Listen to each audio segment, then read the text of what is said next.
Anywho, how you doing? How's your quarantine? How's life? How's mental health? Talk to me. You know what? Beginning of quarantine was a little bit mentally healthy, rocky for me, as it was for everybody. Hmm. But I think honestly, and with like the state of the world right now, I've gotten to the point where I feel really encouraged, and I've been learning so much, and I just feel like I'm in this position now of like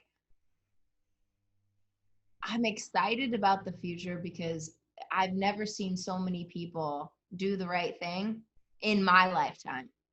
And I'm like, yo, or a lot of us, not everybody, a I lot of know. us doing the right thing. And it just makes you feel like, I don't know. So mentally wise, healthfully wise, I'm really good. It Um, was the beginning. I was like, all right, this is some BS, but I'm with you now. Like, I can totally see everybody like moving towards doing the right thing and making sure that we're all equal, like how we're supposed to be. You come know what on. I'm saying? Yes, babe. Finally. How important was that for you to see? Oh, I mean the most important thing. And and the fact that I needed my own heart to get like smushed around a little bit. I mean 2020 has just smacked me right up across the face. Smacked us all right up across the face. But I'm like I personally need it, and the entire ecosystem I feel like has needed it. And Mhm. so it's incredibly important. And yeah, I mean I keep saying this. Do you know who Brene Brown is? No. Oh my Enlighten us. gosh. She has this Netflix special. You think it's a comedy special, and then you click on it, and then she's really just being your therapist for like an hour and a half. And it's called the Courage of Vulnerability or something like that. And she keeps saying this quote of like, I'm not here to be right, I'm here to get it right. And I'm like, come on, that's where I'm at. I'm here to get it right. I feel like that means a lot because it shows that you are open for new perspective and change. Yeah, I hope so. I want to be. Right. We I need feel like that. 2020 we all need therapy after. We're gonna all need it. Do you have a therapist? No, but I feel like I need one. Oh my gosh. Do you want to see mine? She's so great. Where is she? She's here in West Hollywood. Do you have two glasses on top of each other?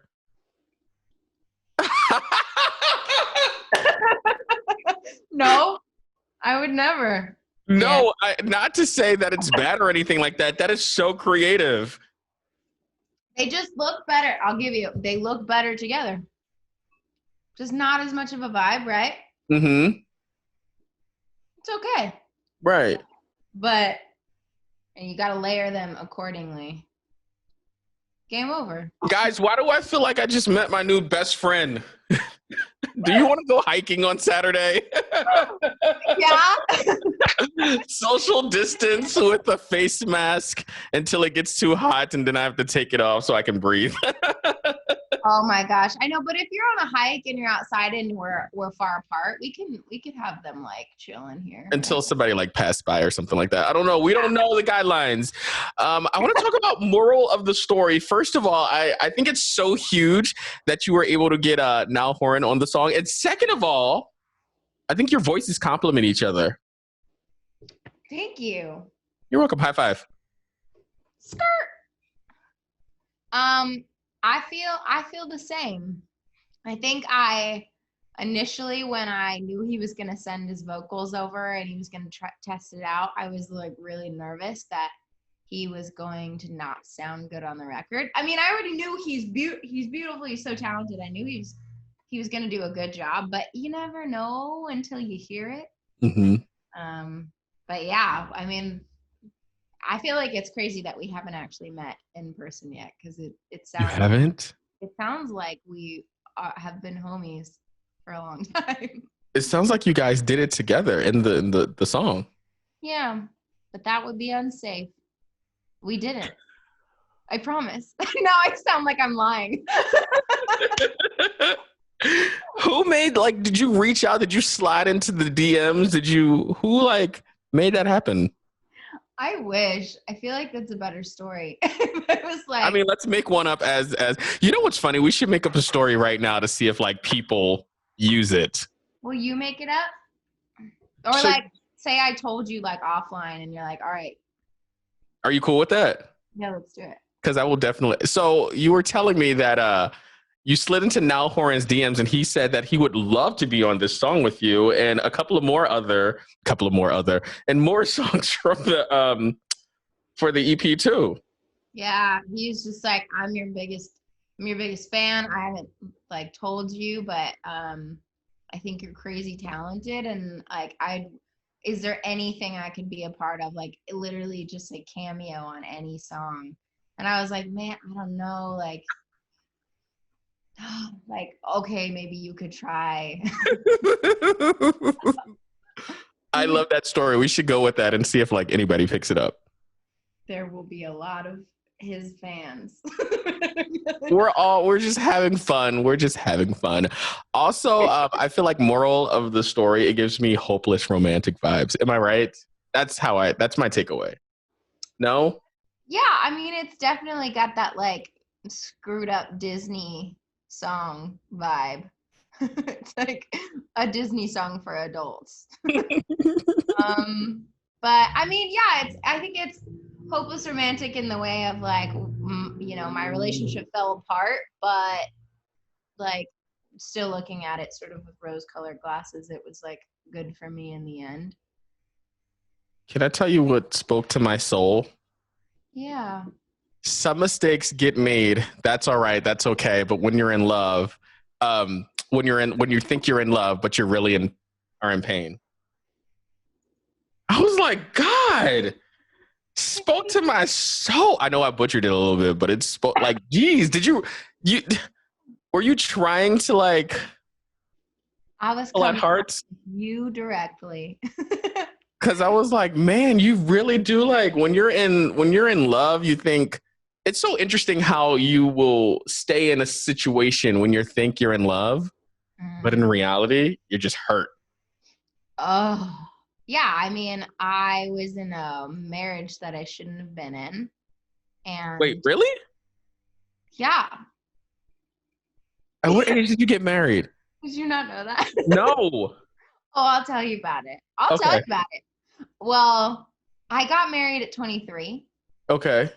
I was a young lad who should have. We met and he proposed 6 months after we You must met. have put it on him. Kidding. Go ahead. Quick, you know what?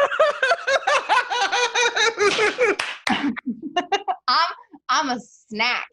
The whole meal. The whole goddamn meal. He kind of swept me off my feet, and never get engaged in 6 months because you're gonna say yes because you're in the honeymoon, like everything's great and I love you. But yeah, I agree. It's very I mean, I wrote that lyric for a reason. I'm glad you like it. Do you feel like 6 months in, you don't necessarily know a person? 1000%. I feel like you don't really.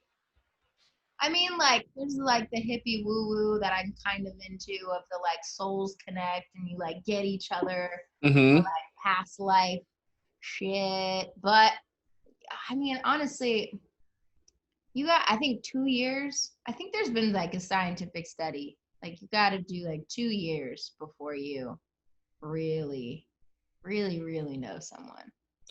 How long were you guys together? 4.5 years, 4 years, something like that. And did you know it was, I don't want to say it was over early on, but did you know that this ain't it, Chief? Yeah, but I think I didn't want to believe that because I had already. It's like once you send the save the dates out, it's like I didn't want people to think that I was a failure, that I gave up on my relationship, or I jumped into something too soon. You let everybody else's idea of you and your life kind of end up dictating things. And I don't think I would have admitted that at the time, but subconsciously I was definitely letting other people dictate what was happening. And yeah, I knew. I can pick out moments throughout our wedding day that I was like, this doesn't feel right. That doesn't feel right. But on the day, you're like, just relationships and families, and you make all kinds of excuses. Because we're human. I don't know. Yeah. But I feel like women have that intuition for a reason. Yeah, use it.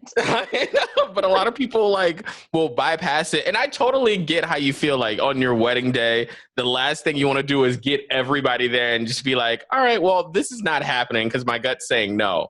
You know what I mean? Yeah, and I'm nothing if not a people pleaser. You are. What's your sign? I'm a Taurus. Really?